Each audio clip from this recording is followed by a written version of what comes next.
This is BitFlows. It's an advanced automation tool, and on the surface, it looks a lot like other automation tools you might have used in the past, like Make or Zapier. But there's one thing that makes BitFlows really different, and that is it runs as a WordPress plugin. So you are in control after you purchase the software. There are no reoccurring subscriptions or monthly fees based on how many runs you do. No, everything is controlled on your own hardware. Unlimited tasks, unlimited workflows, and unlimited steps. There are literally no limits here. You can do all of the work that you need to get your job done without facing overage fees from that monolith provider that you have to rely on right now. Here's BitFlows running on my demo WordPress site right now. I can collapse the sidebar and it feels a lot more like a SaaS. To create a new flow, I just hit Create Flow. I can choose one of their existing templates or start from scratch. Now, if you've never used automation tools in the past,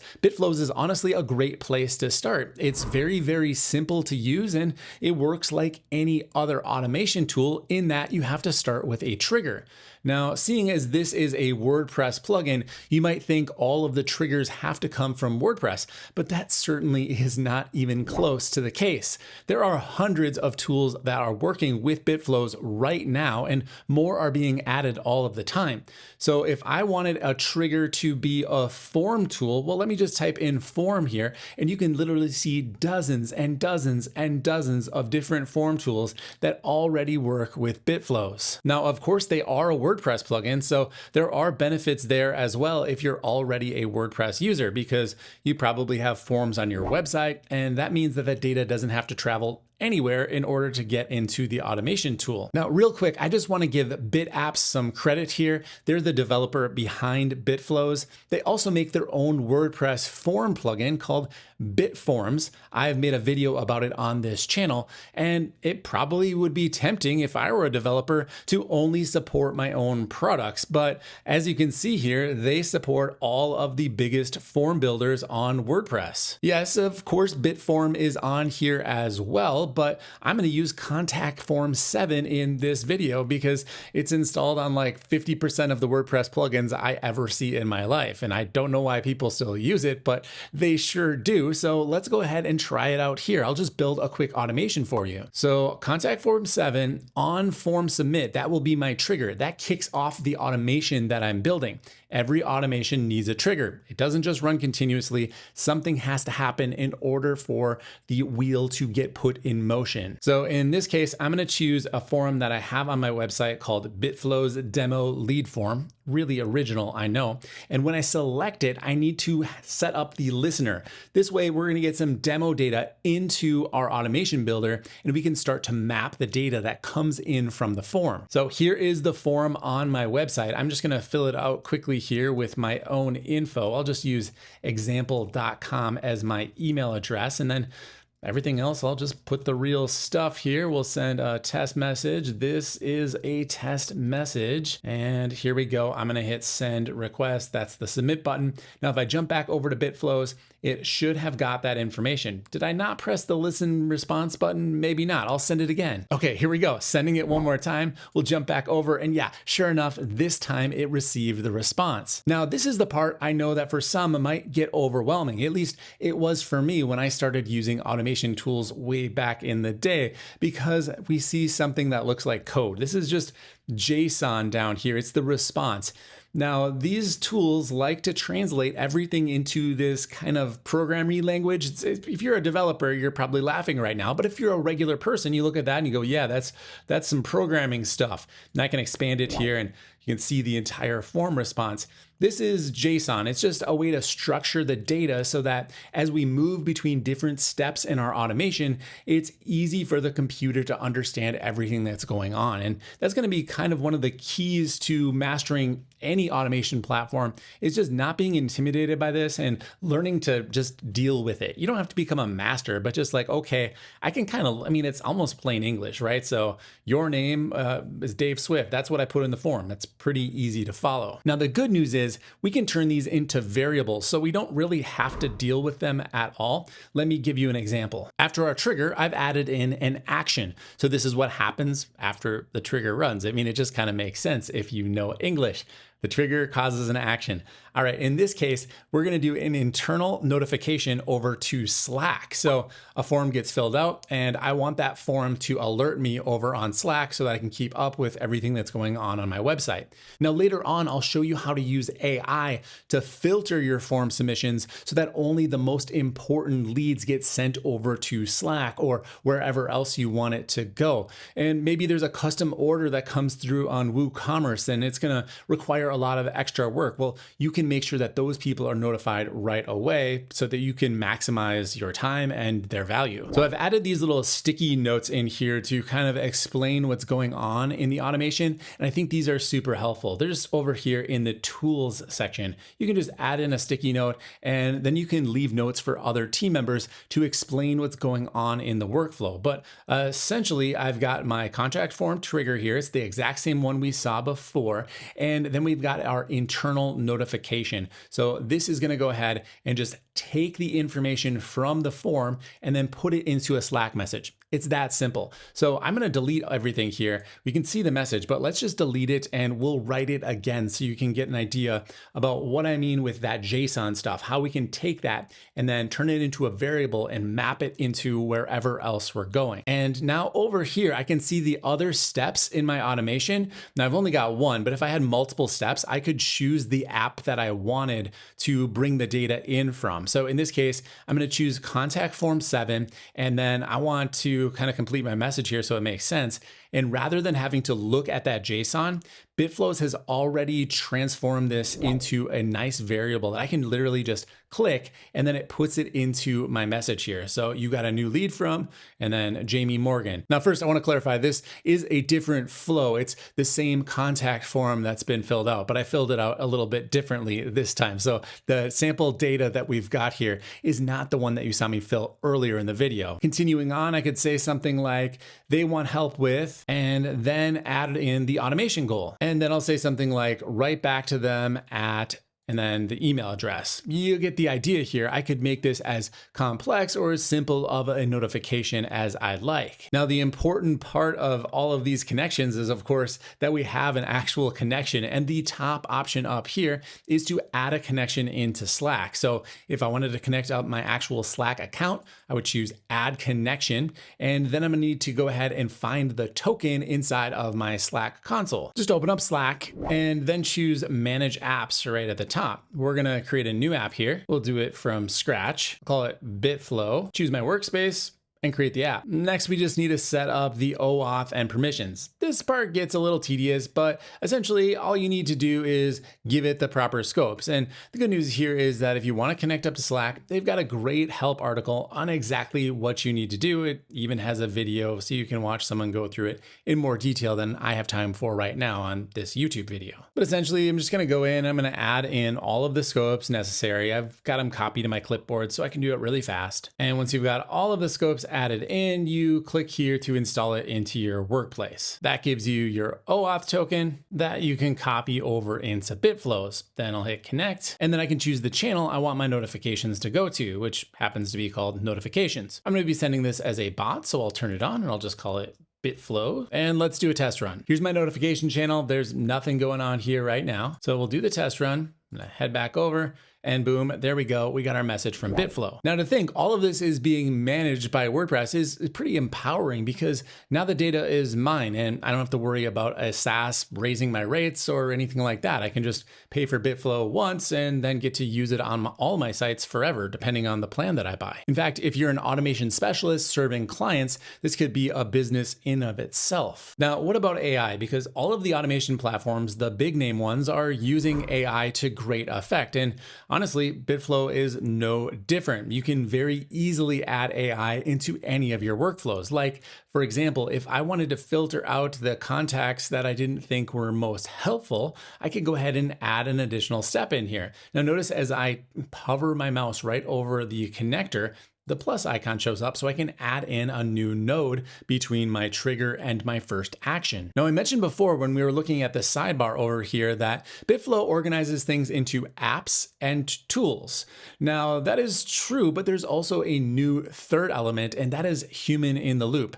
We're just going to kind of bookmark that for now. We're going to come back to this. It's a very important thing as we start to make our automations more advanced and involve some AI. For now, I'm going to go to apps and I'm going to choose AI, or I'll just type that in to the search tool here. Now you're going to see a lot of different AI supported options like OpenAI and Claude, but the one that I really want is the AI agent. So I'm going to choose this and I'm going to drop it into my workflow. Now, as I close this window here, you can see that our workflow has just gotten one node more complex. And yes, this is an infinite canvas. We can make it as big, as ugly as we want in terms of moving things around. And if you ever need to clean things up, there is that little tool down in the corner that just snaps everything back nice and neat.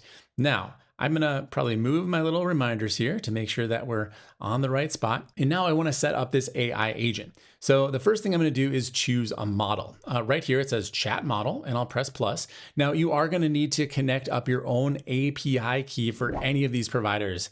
As this is self-hosted, there's no monthly fee. Of course, that's gonna fall on your shoulders, but you get to pay the actual API costs. You don't have to pay the inflated costs that all of the SaaS providers charge you. So this is actually a good thing. It supports DeepSeek, Grok, not the XAI Grok. This is a different one. We've got OpenAI's chat model and as well as the Open Router chat model. So I'm going to go with OpenAI here. I've already connected up my OpenAI account, so I can go ahead and just choose my existing connection. At least I thought I had. Maybe I deleted it. I've been doing a lot of testing here. I'm going to paste in my API key. Look away. Don't look at this. All right, I've pasted it in and added my connection here. And now I can choose the models that are available to me. And it's got all of them, right? Because I'm just connecting directly up to OpenAI. So I can find the latest in here if I want to use it. Let's see, where is it? Way down at the bottom. We can grab GPT 5.5 Pro if we want, all of the latest versions. Now, for this type of scenario where I'm literally just taking a form fill and then I'm going to run it through this chat agent in order to figure out what leads are most valuable, I probably would be wasting my money by choosing something like GPT 5.5 Pro or even really GPT 5.5. I could get by with a lot less expensive model. But hey, this is YouTube and we need to spend money in order to get the views, right? So we'll go with GPT 5.5 here. I can turn on the advanced features, which is going to give me a lot more control. So if you are someone who knows what all of this means and it matters to you, it's there for you. If you're not, just turn it off and go about your life. It's going to work just fine. Okay, so that's set up what model our AI agent is going to use. There's also options like memory and tool. We don't need those options in this scenario.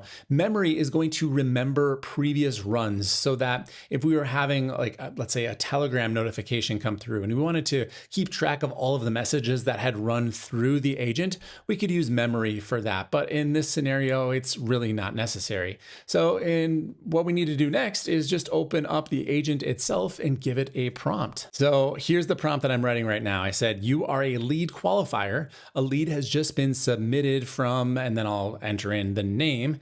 They work at, and then I'll enter in the company. Research this company and determine if they are a high value lead worthy of immediate attention. Okay, I'm gonna be honest with you. I just got tired of writing that prompt. I didn't wanna worry about all the JSON stuff. So here's what I did. I just copied it and I pasted it into my favorite LLM. And I said, hey, make this good. I'm writing it for BitFlows. And it just gave me this here and it's pretty great. So what it did, the most important thing is it embellished my actual prompt, but it gave me the exact structure that the tool is going to need to provide to the next step. So the exact JSON, it's going to be, is this high value? Is it, what score is it? And what is the recommended action? Slack message. Now, before I move to the next step, I just want to change the response format here to be JSON because we want to make sure that we get JSON to go from one step to the next. Remember, that's the language that the automation tools speak. All of them speak this, so we just got to get used to dealing with it. All right, we're going to go ahead and test this. Should do some output for us. There we go. We've got our output. This gives us the variables for the next step. Now we go to the next step, which is to send the Slack notification. Now I could put another step here in between, and I'm going to do that in a second, but let me show you how I would configure this Slack notification first. Now remember, before we set this up with messages directly from contact form 7. So I would go under messages here, and you saw me write a little message. Hey, this is a message from the name, and they work for such and such company, and whatever they said, I can add all of the little variables into my Slack notification, and it comes through just fine. But now we've got AI in the loop, and AI is going to filter things out and only look for the best leads. So I can go up to the tools here, that's the AI agent, and I can write the message that actually was crafted by the agent, which would be right here, the Slack message. Now notice there's no placeholder data here because the recommended action is to ignore this particular form fill. So I can still click right here and it can go into the message as a variable. But with this exact form fill, if we try to do a test on it, it's going to fail because it's empty, right? So if we even see the output here, it says no text. So it can't send a blank message into Slack.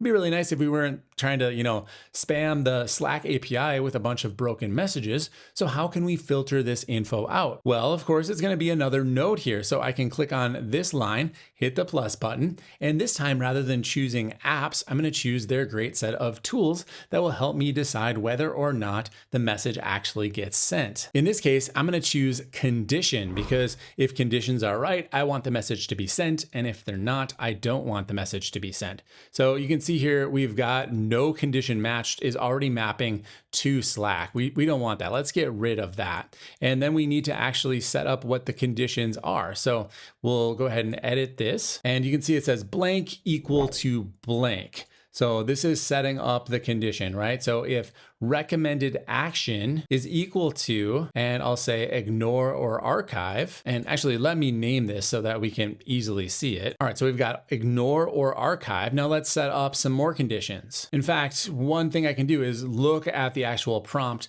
from the AI agent. I have the conditions listed down here. So I've got immediate follow-up. That would be the one I want to go to Slack, right? So I'm going to copy that one here and I'll go ahead and edit this condition. So if the recommended action is equal to immediate follow-up, and we'll just label this immediate follow-up, that's the one I want to go over to Slack. There was one more option here, the normal follow-up. So I'm going to copy that just so I have the JSON, and let's add in another option. So another action over here. Maybe we want to just send off a regular email. So we'll add in a new condition. If the recommended action is equal to normal follow-up, then we'll label this as well. Well, then we want this to go through, let's say, our normal email tool. So in this case, I will go over here and I'll just search for mail. And I do have mail set up on this website, so I can just use this and we will connect it up right here. Get rid of this one. All right, so normal follow-up is mapped to mail.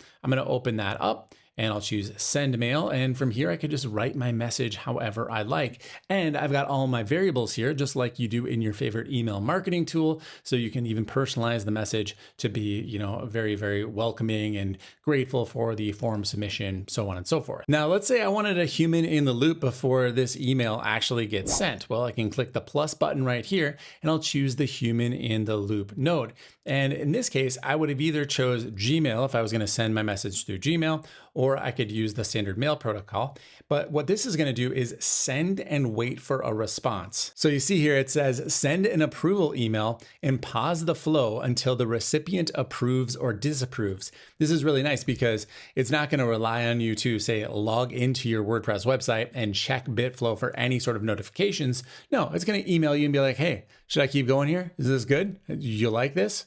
Do you want me to do it? And now you have the option to set this up. You just write the email however you would and say you're from email, you're to, your subject line, your message. We've even got some approval options here, so you can send a message so the reviewer can only approve or also decline the request. So 2 options available to you. You can even set a deadline so that it doesn't wait for you forever. And hey, what if you don't get a response? Well, then it's going to stop the flow unless you say otherwise. So probably leave it at this if it's important enough to get a human in the loop. But you could even use this with your clients. So you wanted to get approval from a client before something proceeds to the next step. well, use the human in the loop node could be really, really handy. Because remember, the email address that it's sent to is not like your personal address. You can type any email in here that you want, including the owner of the form or whoever kicked off the entire trigger. So you can grab any email address from your entire workflow.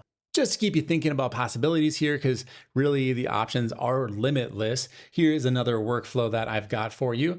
We've got a weekly report trigger. So this is scheduled, it runs on a cron. So every single week, in this case, I believe it's every Monday is what I configured it for. It's going to actually every Sunday, it's going to fire off a report. It's going to get the sales data from WooCommerce. It'll run it through an AI sales analyst. It's going to have some memory here. So the memory is going to be the data from WooCommerce itself. Then it's going to be parsed into JSON. So you can see here, it's going to parse the response into JSON and then route it through three different options. It's going to send off a email report. It's going to save it to a Google Sheet, and it will even send an alert over on Telegram. Now, sure, there are plugins you can get that'll do something similar to this, but if you set up your own workflow, it's going to have exactly the data that you want, formatted exactly as you need, and you can even have AI built into the entire process so that you get some more insights than maybe just a plain old report that's just grabbing data and sending it to your email that you could probably check by just logging into your WordPress website and looking at the analytics. Jumping back over to our contact form example, there's one more tool I want to show you in BitFlow before I end this video. It's maybe slightly more technical, but I believe you can hang with me on this.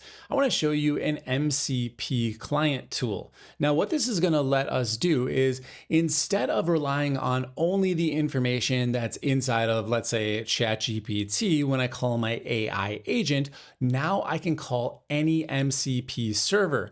This means that I could use a tool like documentation.ai. This was an AppSumo deal I reviewed on this channel a few months back. It's sold out now, but there's a lot of tools like this that are now using MCPs in order for you to move data around and connect up to your LLMs. So now let's say the contact form is actually for technical support on my website. Well, it can write to the AI agent, but then it can call a tool. It could call the MCP Client tool, and I could connect to my documentation server, add the credentials in here, and now I'm not only going to rely on ChatGPT's response to my client, but it will actually check the documentation for my application or my service and give it a tailored response based on what my services or application require. And then of course, I could use human in the loop to approve the message before it actually gets sent off.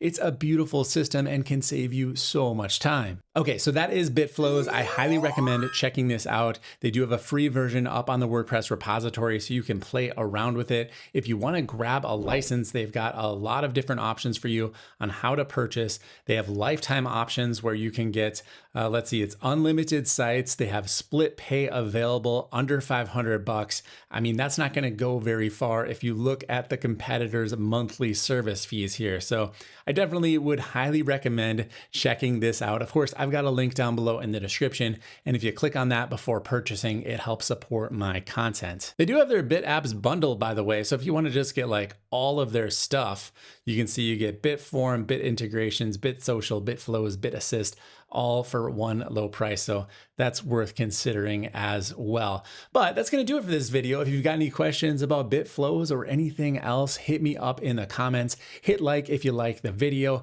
Get subscribed if you want more content like this. Hey, go check out my website, daveswift.com. I've got written versions of all of my videos over there, as well as a sign-up form for my free email newsletter. It goes out every single Tuesday. Definitely get subscribed to that if you like to keep up with the latest and greatest tools. I send out 5 apps every single week that have my attention, and a lot of them end up being really cool applications. Most of them are free and open source. So get subscribed if you want to get in on those goodies. It's going to do it for this video. I hope you've enjoyed it. I will see you in the next one.